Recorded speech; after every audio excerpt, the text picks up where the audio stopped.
What's up, guys? Welcome back to Newswave. So a few weeks ago, Sony did tell us that they are working on the follow-up to the PlayStation VR headset, but they wouldn't be ready to talk too much about it until next year. At least until yesterday when they released images of the new controllers for this new headset on the PS5, as well as a bunch of details. We're going to talk about that here today because it got quite the reaction online. Also, we're going to talk about that Square Enix Presents event because it mostly followed the outline that they had released ahead of time, but they had one cool surprise there towards the end. Oh, and we'll also talk about a couple of Switch eShop sales that are now live, just in case you were looking for a couple of cheap games to get you through the weekend. Guys, if you enjoy these videos, make sure that like button helps out a ton, and if you're newer to the Small Wave channel, make sure you subscribe down below. And we're going to start today with a couple of release dates, one of which leaked out a bit early, the other one a bit more official. We'll start here at Persona Central, where they say Shin Megami Tensei 3 Nocturne HD Remaster releasing on May 25th, 2021 in the West. And according to Persona Central, the way that this happened was Nintendo of Europe had a press release that got out a bit early, and it showed that the pre-order time would be ending May 24th, so we would assume then the following day, or at midnight right there after May 24th,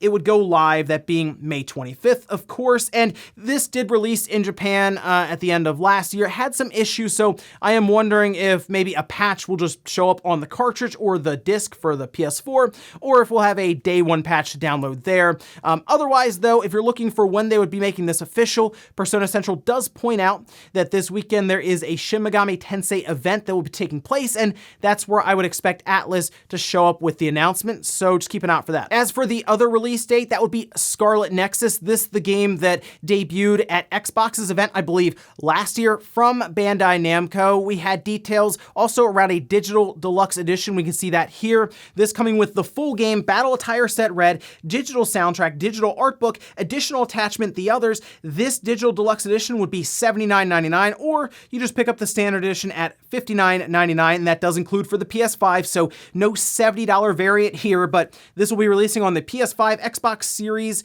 PlayStation 4, Xbox One, and PC via Steam on June 25th, so a month right after Shin Megami Tensei 3 in the West. We'll be looking at Scarlett Nexus. That's pretty cool to have those month after month there, and now I'm looking at this saying, wow, okay, we have Shin Megami Tensei 3 there in May, and then we have Scarlett Nexus. What if we get like Tales of Arise and have that drop in July? That'd be a nice 3-month run there, wouldn't it? Oh, and it does look like the rumors around Microsoft having an event next week on the 26th were correct, as Microsoft made it official with a trailer and a press release. We'll take a look at some of the details they outlined here in that press release for the event, saying during the showcase, we'll debut new trailers and gameplay for more than 25 games, including Stalker 2, Second Extinction, The Ascent, The Wild at Heart, Void Train, Exo 1, and many more. We'll also be making announcements about independent titles coming to Xbox and Xbox Game Pass. This will all be happening on March 26th, 9 a.m. Pacific. That'd be noon Eastern. And exciting stuff here because that means we could see a release date maybe for Stalker 2.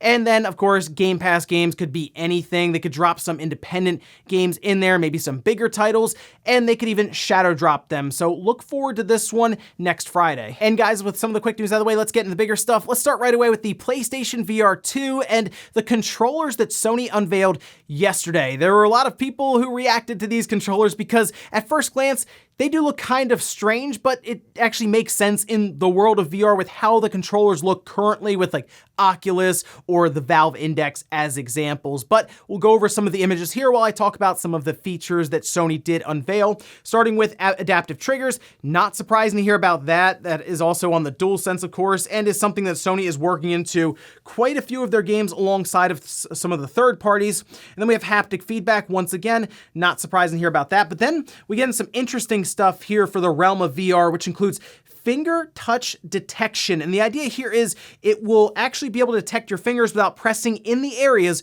where you place your thumb, index, or middle finger. So more or less kind of resting your fingers or your thumb or any of that, it will know where they are and then can of course be incorporated into the game. It'll also have full tracking, so the VR controller is tracked by the new VR headset through a tracking ring across the bottom of the controller, which you can sort of see here. And this is the part that's very interesting because I think a lot of people looked at these controllers controllers, and they were curious why they're shaped that way.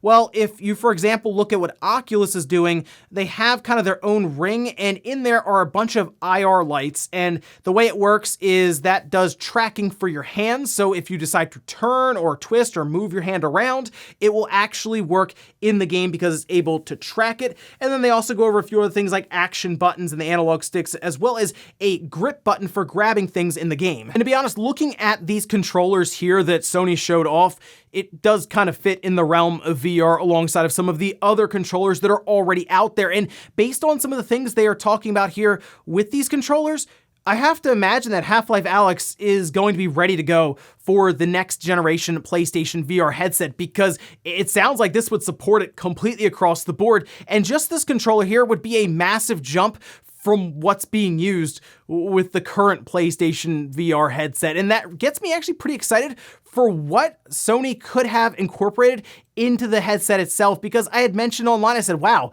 what is the PlayStation VR 2 headset going to look like if they went this far with the controllers? It's exciting stuff to think about here. And like I said, while these controllers do look a little strange at first, they do seem very functional, and there's a reason for why they are shaped that way. And I'm excited to see a bit more now about the next iteration of the PlayStation VR based on what we've seen here with the controllers. Next up, let's talk about a couple of Switch eShop sales. We'll head over to the deals page that I'll also have linked down below in the sources if you wanted to go through it for yourself and pick out any games you were interested in. But starting here, we have the Ubisoft Spring Savings Publisher Sale. This is now live and it'll go till the end of this month on March 31st. And right at the top, I mean, come on. If you have not picked up Mario and Rabbids Kingdom Battle, I tell you about it every time we see it on sale. This is the lowest I've ever seen it. It is $9.99. You can also get like the Battle Gold Edition. I believe that has the extra DLC in it, for example. That's $13.59. I mean, come on.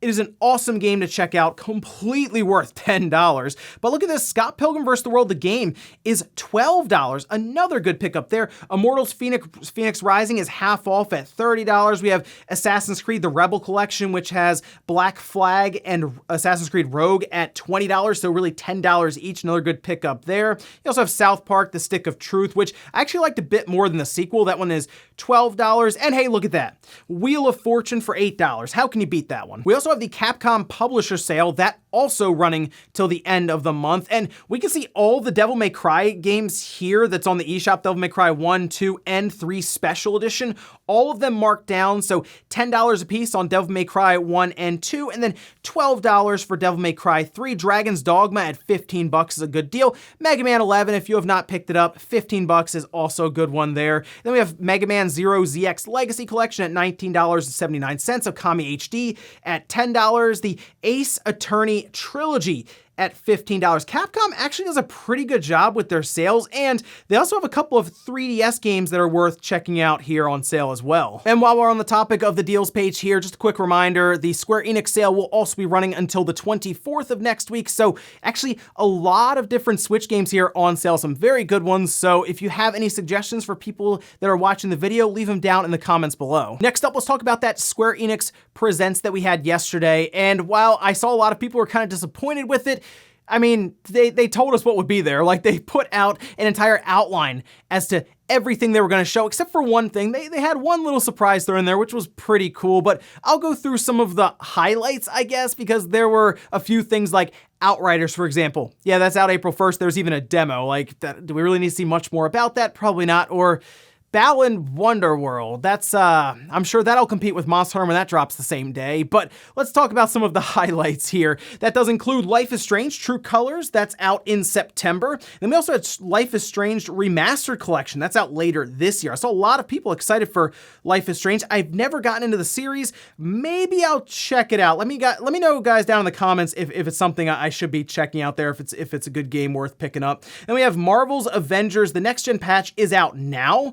And then they also showed the new expansion with Black Panther that's coming up at some point in the future here. But I saw a lot of people who were having a hard time getting their save data from the PS4 to the PS5 PS5. It didn't look like, I guess, Square had thought that one through too well, but people seem pretty happy with the performance. It's 4K 60, better destruction according to Square, but unfortunately it's still the Marvel's Avengers game, and I think I've completely moved on from this one now. And then we had Just Cause and Hitman mobile games. So yeah, this was an interesting event, but to cap it off, Project Athia is now called Forspoken, and they did show some new gameplay. It was pretty quick, like they didn't show a ton of stuff or really explain much more as to what's going on exactly in this game, but visually, it's very impressive looking, and that's kind of what I expect from Luminous Productions. They are very good at creating a world that looks amazing, and from what they showed, it looks interesting. Like I said, I need a bit more context as to what exactly is going on. I mean, right in the beginning, they show this massive dragon that,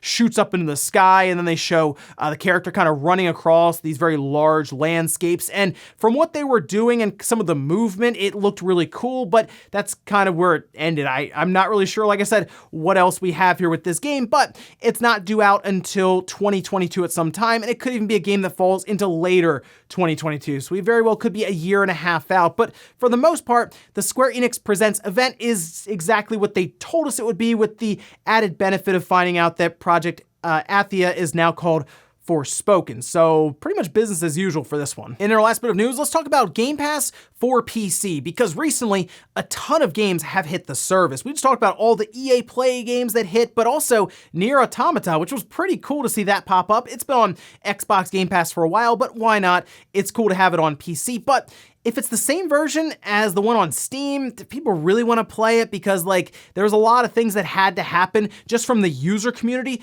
to make it playable within reason on PC, because it didn't release in a great state.